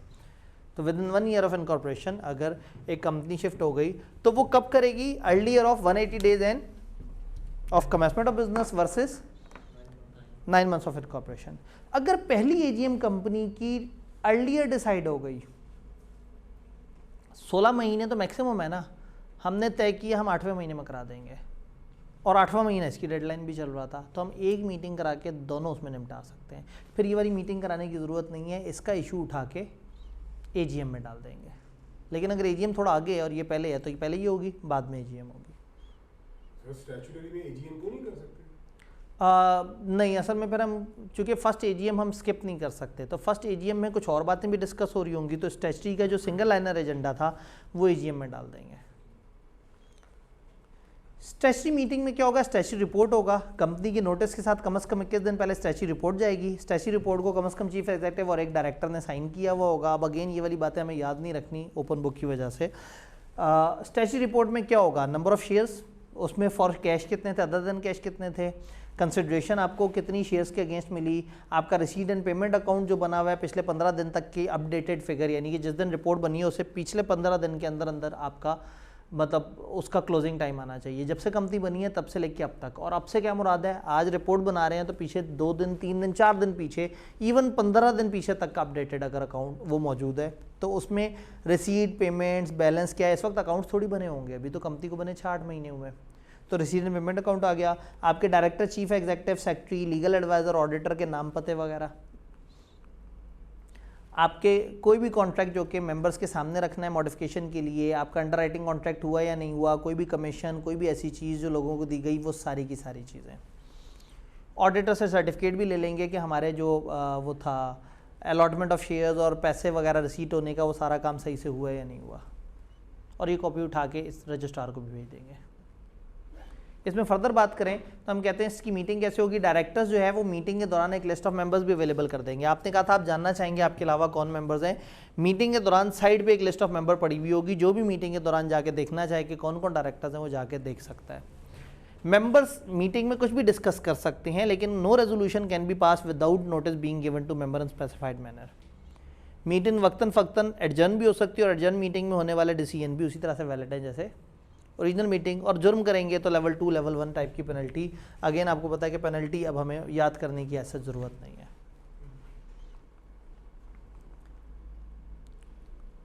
फर्स्ट कैजुअल टेबल ए की क्लॉज 25 और 30 को जोड़ के मैं इसके साथ कनेक्ट कर रहा हूँ। फर्स्ट कैजुअल टेबल ए सुना सुना सा लग रहा है, क्या था ये? आर्टिकल्स का फॉर्मेट, कंपनी के आर्टिकल्स का फॉर्मेट। और वो आर्टिकल्स कहाँ से निकले होते हैं? कंपनीज एक्ट से। यानी कि कंपनी लॉ ने एक फॉर्मेट बता दिया है कि कंपनी लिमिटेड बाय शेयर ने अगर अपने आर्टिकल्स बनाने हैं तो खुद से दिक्कत ना करे, ये हमारा बना बनाया आर्टिकल्स ले ले। तो इसमें सारे रूल्स वही लिखे होंगे जो कंपनी लॉ में लिखे हुए हैं। तो मैंने आर्टिकल्स को देख के उसमें चंद ऐसे रूल्स थे जो कंपनीज एक्ट में एक्सप्रेसली नहीं लिखे हुए थे, उसको मैंने कुछ जगह साथ साथ जोड़ा है। तो यहाँ टेबल ए की क्लॉज 25 और 30 में उसने सबसे पहले बताया है कि 21 दिन को जब हम काउंट करते हैं तो includes day of meeting but excluding day of serving notice. जिस दिन नोटिस भेजा वो नहीं काउंट होगा, जिस दिन मीटिंग है वो काउंट होगी। यानी कि वो बताना चाह रहे हैं कि एक तरफ का दिन काउंट होगा और एक तरफ का दिन काउंट नहीं होगा। मैं इस रूल को समझाता हूँ। अगर मैं कहूँ कि 22 से 25 तक छुट्टियाँ हुई हैं, कितनी छुट्टियाँ हुई हैं? 22 से 25 तक छुट्टी है। अगर 22 भी छुट्टी है और 25 भी छुट्टी है, 22, 23, 24, 25। लेकिन मैथमेटिकली जब आप फ़ौरन से गिनते हैं 25 में से 22 माइनस करके जवाब क्या आता है? असल में जब दोनों तरफ इंक्लूडेड होता है ना तो आपकी मैथ आउट हो जाती है। लेकिन अगर मैं कहूँ 22 से 25 तक छुट्टियाँ कितनी बनती हैं अगर 22 का दिन गुजारने के बाद से छुट्टियाँ शुरू हों? 3। तो अगर वो वाला दिन काउंट नहीं करना और अगले दिन से गिनती होनी है तो आप हमेशा कैलकुलेटर वाली मैथ कर सकते हैं कि 27 माइनस 21 इक्वल टू 6। तो वो यही कहना चाह रहे हैं कि बोथ साइड्स इंक्लूड नहीं होंगी, एक साइड इंक्लूड होगी। एडजर्नमेंट कब होती है? Initiated by chairman with the consent of member. Chairman कहता है हाँ भाई क्या ख्याल है, मीटिंग को मुलतवी कर दें, और फिर जब मेंबर्स ओके करते हैं तो फिर मीटिंग मुलतवी होती है। जो मीटिंग मुलतवी होती है उसमें कुछ नहीं हुआ होता? जी, असल में हुआ होता है। एक इशू नहीं है ना, स्टैचुटरी मीटिंग का तो एक ही एजेंडा है। एजीएम में को 10 एजेंडाज हो सकते हैं, तो हो सकता है 7 एजेंडाज हो गए और अब अगले 3 एजेंडाज पे लग रहा है कि 3 घंटे की एफर्ट है, मुलतवी हो जाएगी। मुलतवी हुई हुई मीटिंग में वो 3 इशूज़ डिस्कस कर लेंगे, वो कानूनी तौर पे वही हैसियत रखेंगे जैसे ओरिजिनल मीटिंग के डिसीजन हैं। कौन-कौन सी मीटिंग एडजर्न हो सकती है? एडजर्न सारी मीटिंग वक्तन फ़वक्तन एडजर्न हो सकती हैं। और अगर स्टैट्यूटरी मीटिंग की बिल्कुल टाइम लिमिट एंड हो वो एडजर्न हो सकती है? जी बिल्कुल। अब अगर एक दफ़ा ये मीटिंग की है और वो आप एडजर्न करते हैं और आप वो टाइमलाइन क्रॉस कर जाते हैं तो फिर मसला है, आपको वो टाइमलाइन नहीं क्रॉस करना। स्टैचुटरी में हम ज़्यादा फंसे हुए हैं, एजीएम में उतना नहीं फंसे हुए। It shall not be necessary to give notice of adjourn meeting. Adjourn meeting का दोबारा से नोटिस देने की ज़रूरत नहीं है। फिर एक अहम सवाल कि अगर एडजर्नमेंट बहुत लंबी चौड़ी हो गई तो फिर तो रूल ये है कि 15 दिन या उससे बड़ी एडजर्नमेंट हुई तो आपको नोटिस दोबारा देना पड़ेगा।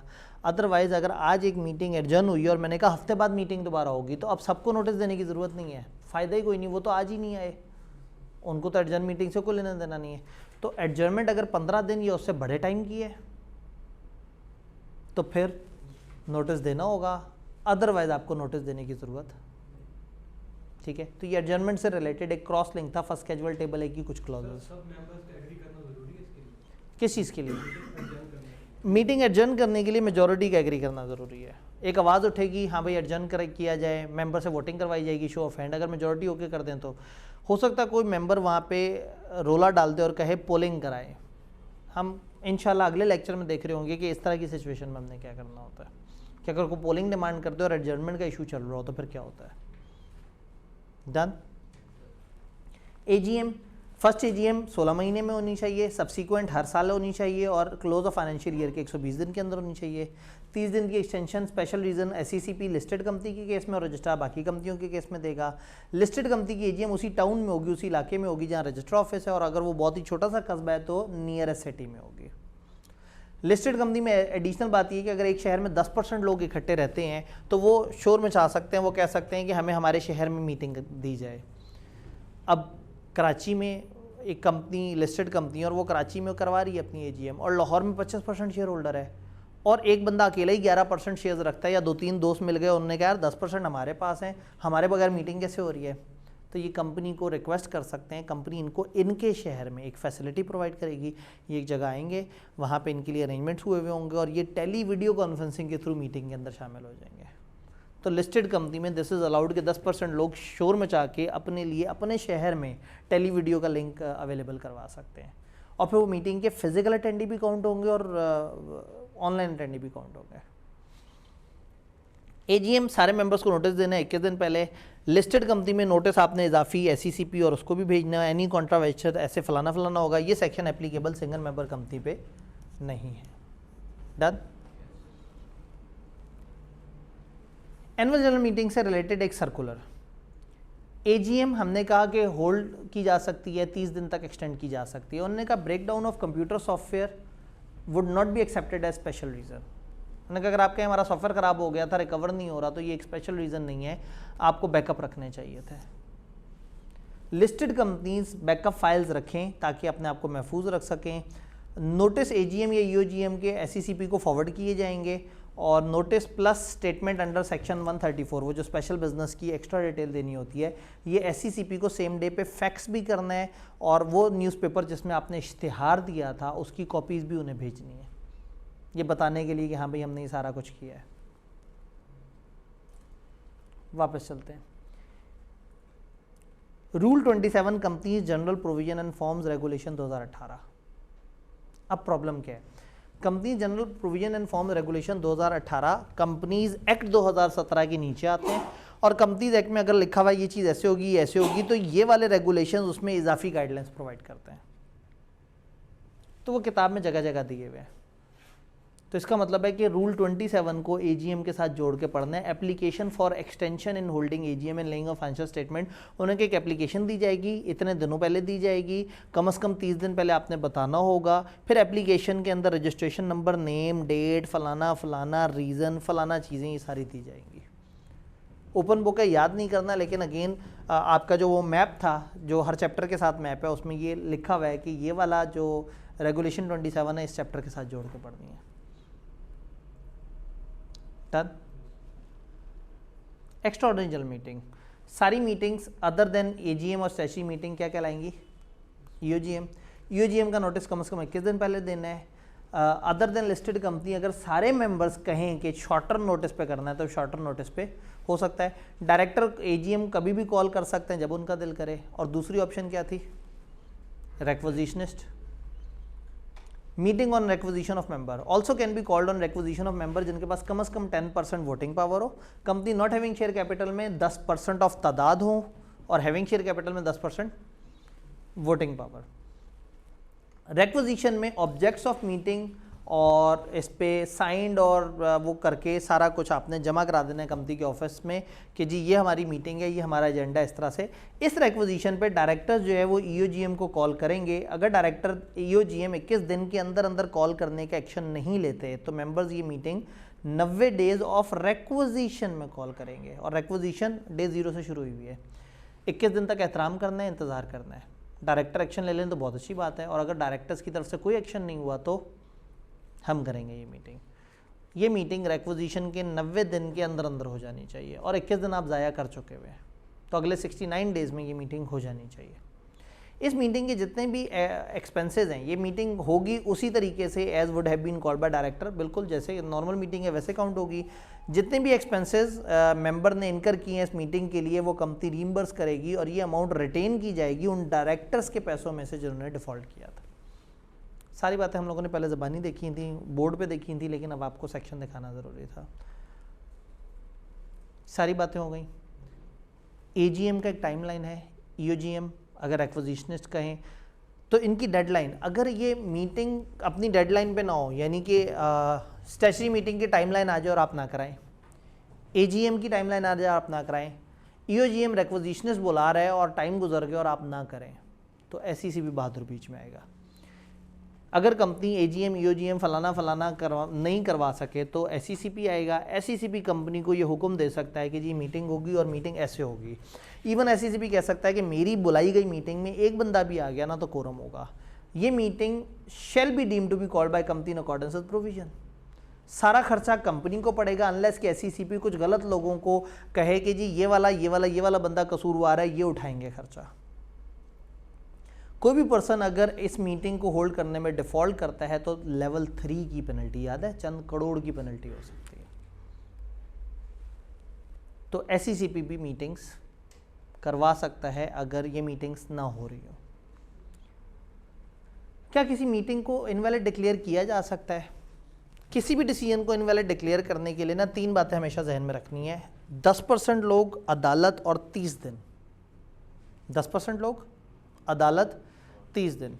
तो अगर 10% लोग इकट्ठे हो जाएं और वो 30 दिनों में अदालत के पास चले जाएं तो अदालत इस मीटिंग के किसी भी पोर्शन को इनवैलिड डिक्लेयर करने की सलाहियत रखता है। 10% लोग 30 दिनों में अगर अदालत चले जाएं तो अदालत इस चीज़ को नल एंड वॉइड डिक्लेयर कर सकता है। यानी मीटिंग के किसी रेजोल्यूशन से आपको एतराज़ है, मीटिंग की किसी कार्रवाई से एतराज़ है, मीटिंग में कोई लीगल मसला था, कोई डिसीजन सही नहीं हुआ था, 10% लोग अदालत के पास जा सकते हैं 30 डेज़ में। अदालत जो फैसला करेगी वो सबके लिए वाजिब होगा। डन। तो हमने पहला पोर्शन पढ़ा टाइप्स ऑफ मीटिंग, कितनी तरह की मीटिंग्स हैं और उन मीटिंग से रिलेटेड कुछ बातें पढ़ी। अब मीटिंग्स के कुछ प्री रिक्विजिट्स हम देखेंगे, हम सेक्रेटेरियल फॉर्मेलिटीज़ देखेंगे। आपको पता है पहला जो पोर्शन है वो सेक्रेटेरियल प्रैक्टिसेस है। यानी आईकैप ये एक्सपेक्ट करता है कि कंपनी सेक्रेटरी कंपनी में जो जो काम करता है एक सीए के स्टूडेंट को पता होना चाहिए कि वो क्या है और आपसे एक्सपेक्ट किया जा सकता है। तो ये चैप्टर बड़ा इंपॉर्टेंट हो जाता है क्योंकि ये चैप्टर बताता है वो सेक्रेटेरियल फॉर्मेलिटीज़ क्या हैं। एक मीटिंग के प्री रिक्विजिट्स क्या हैं, ये 3 सेक्शंस हैं जो जोड़ के मैंने बताए हुए हैं। क्या क्या प्री रिक्विजिट है? कोरम पूरा होना चाहिए। कोरम क्या होता है भला? कम से कम मेंबर जो मौजूद हो तो मीटिंग होगी। 10 मेंबर्स, लिस्टेड कंपनी का कोरम है 10 फिजिकल मेंबर्स, चाहे फिजिकल हो चाहे वीडियो में नजर आ रहे हो, वीडियो वालों को भी हम फिजिकल मान लेंगे। इन 10 मेंबर्स के पास कम से कम 25% वोटिंग पावर होनी चाहिए। ये 25% वोटिंग पावर भले खुद की हो, भले कुछ दोस्तों ने इनको प्रॉक्सी बना के भेजा उनकी हो। लिस्टेड कंपनी का कोरम कितना है? 10 लोग जिनको उंगलियों पे गिना जा सकता है, 1 2 3 4 5 6 7 8, और वो जी टीवी पे नजर आ रहे हैं 2 लोग, 10 पूरे हो गए। तो 22% पावर। जी बिल्कुल, अब मैं उसी तरफ आ रहा हूँ। तो तादाद में 10 होने चाहिए एंड 25% वोटिंग पावर होनी चाहिए। वोटिंग पावर में आप उधार ले सकते हैं अपने घर बैठे दोस्तों से। ये जो 10 लोग हमने काउंट किए, इनके पास खुद के पास फ़र्ज़ करें 20% वोटिंग पावर है। इनमें से एक साहब ऐसे हैं जो अपने एक दोस्त का नुमाइंदा बन के भी आए हुए हैं और उस दोस्त ने 10% शेयर्स इनको दे दिए अपने पावर, तो 30% हो गई, कोरम पूरा हो गया। 1000 लोग आ जाएं और 15% वोटिंग पावर हो, कोरम पूरा नहीं हुआ। 5 लोग आए और 95% वोटिंग पावर हो, कोरम पूरा नहीं हुआ। कोरम इज 10 मेंबर्स पर्सनली या through video link present and जिनके पास हैविंग एटलीस्ट 25% वोटिंग पावर हो अपने अकाउंट पे या। तो लिस्टेड कंपनी की मीटिंग तब तक नहीं होगी जब तक कि कोरम पूरा ना हो। अच्छा, बाकी कंपनियों में कोरम वही है, सिर्फ 2 हो जाएगा 10 के बजाय, दो, बाकी चीज़ 25% वाली सारी चीज़ उसी तरह से हो गई। अच्छा, ये तो हैविंग शेयर कैपिटल है, इसमें वोटिंग पावर है। अगर एक कंपनी हैविंग शेयर कैपिटल ही नहीं है, उसका कोरम क्या होगा? लॉ ने इजाज़त दे दी, जाओ तुम अपने आर्टिकल्स में जो लिख दो वो तुम्हारा कोरम होगा। तो नॉट हैविंग शेयर कैपिटल अपने कोरम अपने आर्टिकल्स में जो लिख देंगे वो बन जाएगा। अब अगला सवाल, कोरम पूरा नहीं है,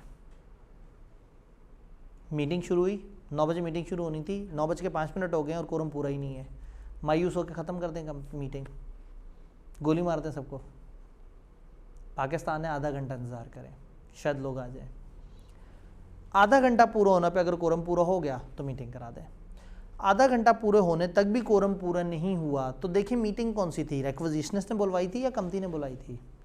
अगर तो रिक्विजिशनिस्ट ने बुलवाई थी, फरमाइशी प्रोग्राम था, कंपनी ने खर्चा किया और वो जालिम कोरम ही नहीं पूरा कर सके, तो इसका मतलब बहुत ही कुछ थका हुआ एजेंडा था उनका, मीटिंग उसी दिन मर जाएगी, ख़त्म, अब ये नहीं होगी दोबारा।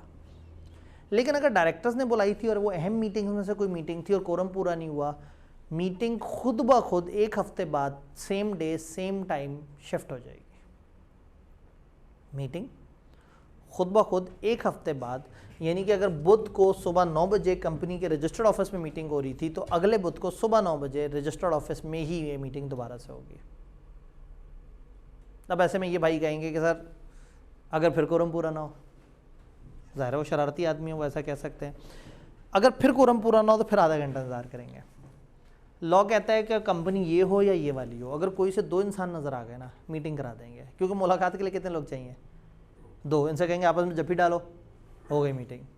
तो अगर एक मीटिंग एडजर्न हो चुकी है तो उसके बाद फिर कोरम उतना सख्त नहीं होगा। एडजर्न मीटिंग में 2 इंसान नजर आ जाएं जितनी मर्जी वोटिंग पावर के साथ, वोटिंग पावर को इग्नोर कर दें और लिस्टेड हो या बाकी कंपनी हो, सबका कोरम 2 बंदे भी आ गए, मीटिंग हो जाएगी।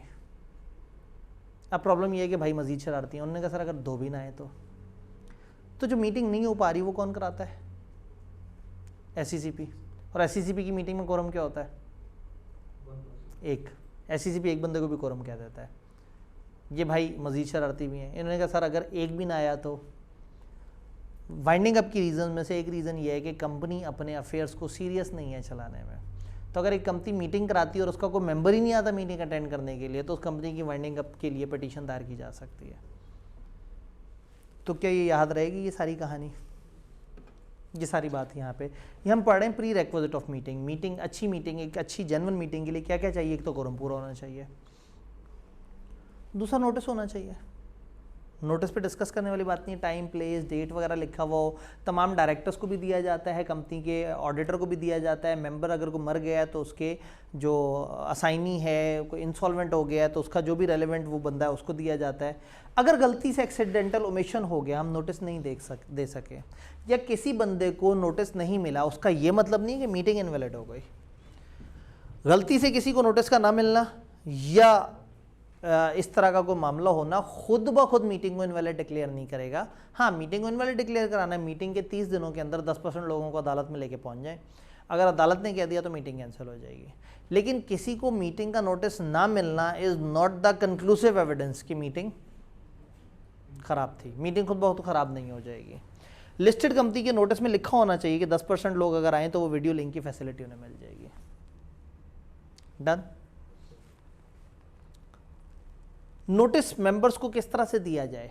अब जब नोटिस का जिक्र हुआ तो मेंबर्स को आप पर्सनली भी दे सकते हैं। अगर एक छोटी कंपनी है, 6 मेंबर हैं, सबको उठा के सेक्रेटरी ने कह दी ये लो नोटिस, आप उनको बाय पोस्ट या कोरियर सर्विस से भी भेज सकते हैं, इवन इलेक्ट्रॉनिक मीन से भी भेज सकते हैं। अगर उसका कोई रजिस्टर्ड एड्रेस पाकिस्तान में नहीं है तो जो उसने पाकिस्तान में कोई और एड्रेस बताया वहाँ पे भेज दें। पाकिस्तान से बाहर हमारे लिए नोटिस भेजना लाजमी नहीं है। पाकिस्तान में आप फिजिकल नोटिस भी दे सकते हैं, कोरियर भी करा सकते हैं और इलेक्ट्रॉनिक मीन से भी भेज सकते हैं। यानी अब आज की डेट में आप ईमेल भी कर सकते हैं और व्हाट्सएप भी कर सकते हैं नोटिस को। अगर नोटिस पोस्ट के थ्रू भेजा गया है तो ये समझा जाएगा कि वो हो गया अगर आपने ख़त को सही तरीके से डिलीवर कर दिया। अब उसको देर से मिला वो अलग चक्कर है। अगर मैंने सारी फॉर्मेलिटी पूरी करके भेज दिया तो मेरी तरफ से जिम्मेदारी पूरी हो गई। जॉइंट होल्डर्स है, अगर एक शेयर के एक से ज़्यादा मालिक हैं तो उसमें जिसका नाम पहले रजिस्टर में लिखा हुआ है ना, उसको खत भेज देने से मेरी जिम्मेदारी पूरी हो जाएगी। डेथ या इंसॉल्वेंसी के केस में जो नोटिस है वो लीगल रिप्रेजेंटेटिव या असाइनी को दिया जाएगा। जॉइंट होल्डर्स कैसे होंगे एक शेयर? जॉइंट शेयर होल्डर्स कैसे होंगे? प्राइवेट कंपनी की डेफिनेशन में हमने कहा था कि अगर 2 या 2 से ज़्यादा बंदे मिलके एक शेयर खरीद लें तो वो कलेक्टिवली एक मेंबर काउंट होते हैं। एक फादर की डेथ हुई और उसके 17,000 शेयर्स थे और 3 बच्चे थे। अदालत ने कह दिया कि इन तीनों को जॉइंट शेयर होल्डर बना दो। अब वो तीनों उन 17,000 शेयर्स के कंबाइंड मालिक हैं। ये भी हो सकता था कि उनमें शेयर्स डिवाइड हो जाते और हर शेयर का अकेला मालिक होता, लेकिन जिस तरह से घर के अंदर जॉइंट ओनर होते हैं इस तरह से शेयर्स में भी जॉइंट ओनर हो सकते हैं। तो अगर कुछ जॉइंट ओनर्स हैं तो लॉ कहता है कि उनको मिला के काउंट करना है। अब सवाल ये है कि उनमें से खत किसको भेजें। आर्टिकल्स ऑफ एसोसिएशन में लिखा है कि उनमें से सीनियर बंदे से रब्ता करें। सीनियर से मुराद ये है कि जब वो कंपनी के रजिस्टर में अपना नाम लिखवा रहे होंगे तो कंपनी का जो रजिस्ट्रार है, शेयर रजिस्ट्रार, वो उनसे पूछेगा भाई पहले नाम किसका लिखना है। उन 3 में से जिसका नाम पहले लिखा है उसको खत भेजने से आप समझेंगे सबको खत चला गया, उसको बुला के आप समझेंगे सबको बुला लिया। तो आपकी जिम्मेदारी बाकी 2 की नहीं है, भेजना चाहे भेज दें, लेकिन पहले बंदे को खत भेज देने से आपकी जिम्मेदारी पूरी हो जाती है। तो notice to joint holder of share may be given to joint holder name first in the, जिसका रजिस्टर में पहले नाम लिखा हुआ है वो। डन। अचानक से रेगुलेशन 9 उड़ती हुई आ जाती है 2018 के, उसमें से कि रिपोर्ट्स और नोटिस बाय कंपनीज के बारे में ये वो करते हैं कि वो कहते हैं अगर अनलेस अदरवाइज एक्ट वगैरह ने कोई रुकावट वगैरह वो की है, जो भी नोटिस मेंबर्स या फलाना फलाना को भेजने हैं वो आप पर्सनली भी भेज सकते हैं ऐसा एक्नॉलेजमेंट, और मेंबर डिबेंचर होल्डर या उसको उसके रजिस्टर्ड एड्रेस पे भी भेज सकते हैं, पोस्ट या कुरियर सर्विस से भी भेज सकते हैं, इलेक्ट्रॉनिक मीन से भी भेज सकते हैं, और any other manner as may be notified पे भी भेज सकते हैं। यानी भाई साहब ने कुछ नई बात नहीं की, बिला वजह सिर्फ टाइम बर्बाद है हमारा। तो आप इस रेगुलेशन पे क्रॉस लगा सकते हैं, इवन बेयर लॉ में जाके क्रॉस लगा सकते हैं कि नहीं पढ़ना, ये वो नई बात नहीं कर रहा है, ये वही पुरानी वाली बात कर रहा है। डन। रेगुलेशन 29 इन रेगुलेशंस की वीडियो लिंक फैसिलिटी के ऊपर आपको गाइड कर रही है। आपको समझ आया कि कंपनीज एक्ट ने एक बात की, उसकी मजीद वजाहत कर रही है ये वाली regulation.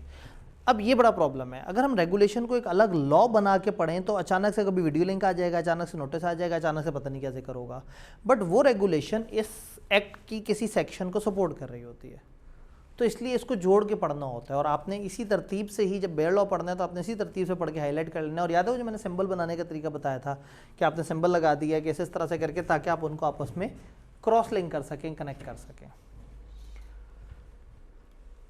Such meeting with video link facility shall be conducted in following manner. कैसे होगा? सबसे पहले कंपनी इंश्योर करेगी कि नोटिस में खास तौर पे लिखा हुआ फैसिलिटी के बारे में।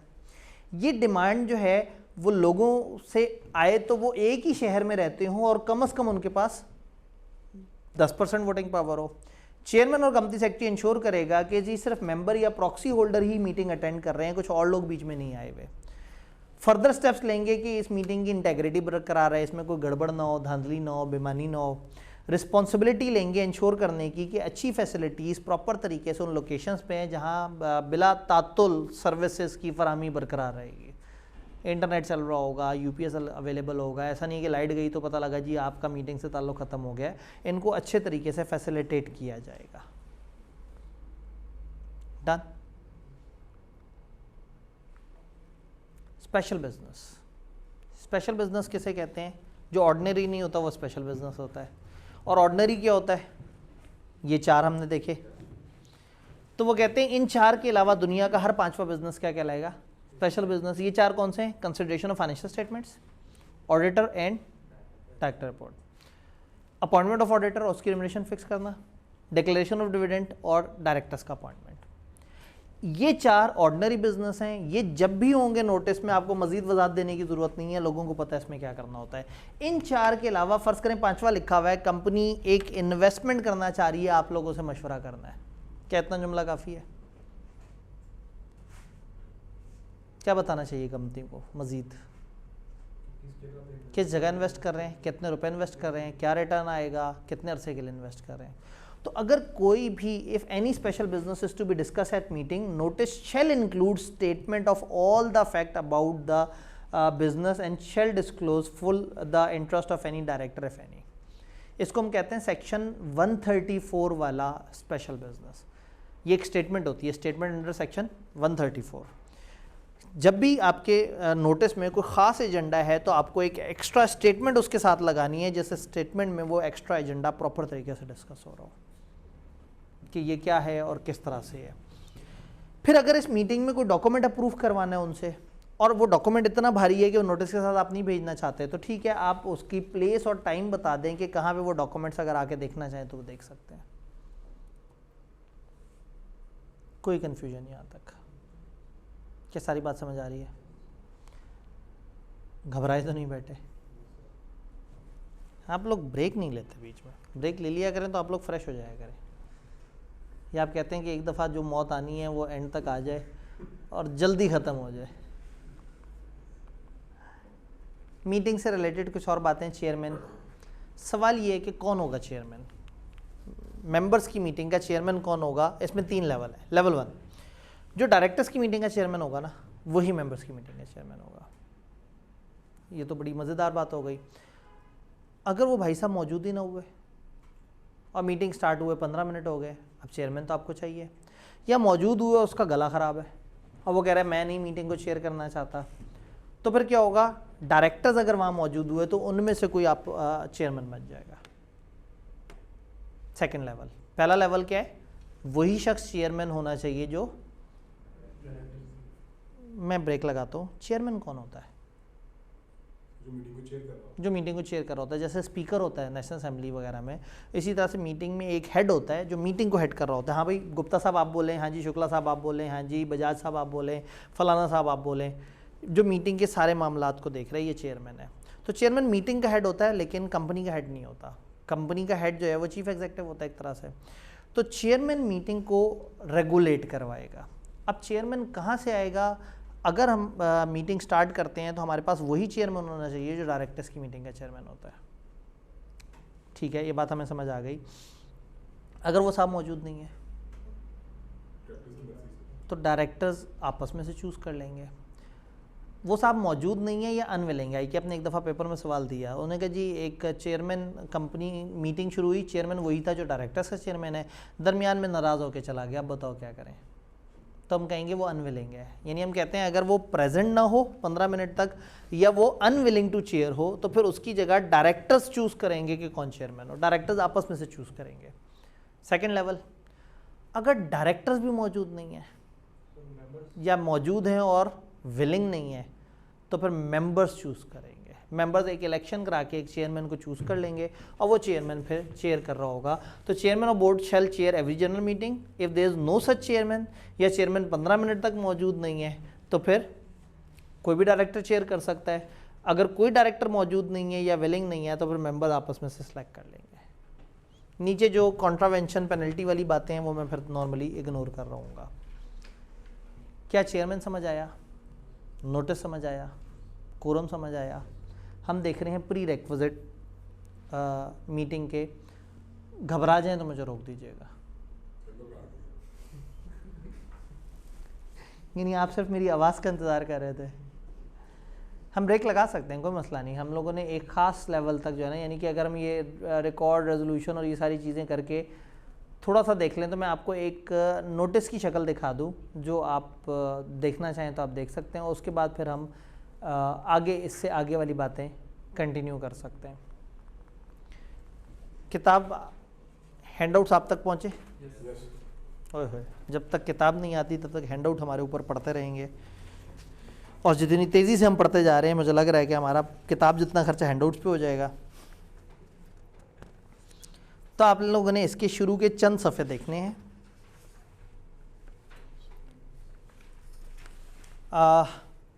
एक सेक्शन है रिकॉर्ड ऑफ रेजोल्यूशन का, उसके बाद मिनट्स के फॉर्मेट दिए हुए हैं, वो इम्पोर्टेंट नहीं है। मैं अभी आपको जो दिखाना चाह रहा हूँ, आप लोगों ने कहाँ तक पढ़ना है? मेरे पास सेक्शन पेज 42 आ रहा है जहाँ तक चेयरमैन लिखा हुआ है, यहाँ तक आप देख सकते हैं। और फिर आप आगे चलेंगे तो मैं आपको कुछ दिखाना चाह रहा हूँ। नोटिस का एक फॉर्मेट है फॉर अंडरस्टैंडिंग।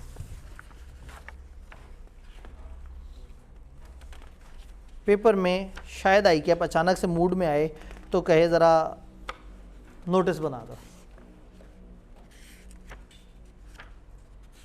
तो सवाल ये है कि नोटिस का फॉर्मेट कहाँ गया? जवाब ये है कि गुम हो गया।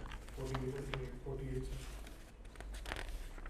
ये पेज नंबर 48 पे कॉलगेट पोमोलिव का एक नोटिस मेरे हाथ लगा, जिसकी थोड़ी सी तराश खराश करके उसको थोड़ा खूबसूरत तरीके से आपको प्रेजेंट कर दिया। ये 2 सफ़े हैं, जस्ट फॉर अंडरस्टैंडिंग इसको एक दफ़ा आंखों से गुजार लेना है, just for general understanding. Paper में बचपन में किसी टाइम पे ऐसा होता था कि हमारा ये पेपर है, इसमें पहले एक 25 नंबर का एरिया होता था सेक्टेरियल प्रैक्टिसेस, और ICAP उसके अंदर 2 दफ़ा ऐसा हुआ कि उसने नोटिस लिखवा लिया। अब उसने हमारा जो पहला एरिया है ना उसको सेक्टेरियल प्रैक्टिसेस का है, और ओपन बुक एग्ज़ाम है। ओपन बुक एग्ज़ाम में सबसे मज़ेदार सवाल ये हो सकता है कि आप कुछ ऐसा पूछें जो लॉ में नज़र ना आए। तो किसी भी अटैम्प्ट में ICAP अचानक से मूड में आके आपसे नोटिस लिखवा सकता है। मैं मॉक में अक्सर सवाल देता हूँ नोटिस लिखने का, तो इसलिए नोटिस का फॉर्मेट एक दफ़ा आपने देख लेना है, बड़ा मज़ेदार सा फॉर्मेट है। डन। कहानी को यहीं से आगे बढ़ाते हैं इंशाअल्लाह ताला। घबराना नहीं है आपने, ठीक है। जितना हमने पढ़ा वहाँ तक पढ़ के आए। अब हमारा मिनट्स, प्रॉक्सी, रेजोल्यूशन, ये वाली सारी डिस्कशन रहती है, और इसके साथ एक लॉ है पोस्टल बैलेट रेगुलेशन का, वो हम इंशाल्लाह अगले लेक्चर में कर रहे होंगे। लेकिन अगेन सजेस्टेड ये है कि आप लोग बीच में एक जगह पे बता दिया करें, ब्रेक ले लिया करें, ताकि आप मुझे दोबारा सुन सकें। और वो टाइम आइडियली होना चाहिए 9 बजे के आसपास का, 9 नहीं 9:15 के आसपास का होना चाहिए, कि 9:15 के करीब आप कहेंगे सर थोड़ा सा ज़रा हौसला करें, 15 मिनट की ब्रेक आपको मिल जाए और आप दोबारा मुझे 45 मिनट सुनने के लिए तैयार हो जाए। ठीक है जी, अपना ख्याल रखिएगा, इंशाअल्लाह ताला मिलते हैं।